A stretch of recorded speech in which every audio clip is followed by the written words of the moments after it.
আমি তো সেই তখন মশলা মুড়ি করেছিলাম, আমি তো মিক্স করে খুশিয়ে পাকাতে কোনো সই। এই দেখো বন্ধুরা, আমি আমার মাসির বাড়ি এসেছি। মাসির বাড়িতে আমি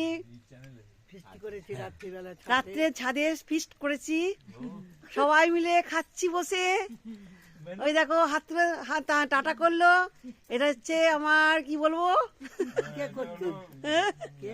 ওটা কে, পিসি, আমি পিসি হই, পিসি শাশুড়ি হই। তাহলে তোমার একটা, আমি যদি পিসি বৌমা, হ্যাঁ বৌমা। আর আজকে দেখিয়েছি কি কি রান্না হয়েছে।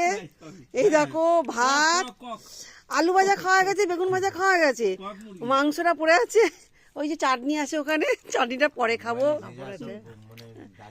দেখো বন্ধুরা, দারুণ আনন্দ হচ্ছে, তার সঙ্গে কথা বলছি, তোমরা দেখো।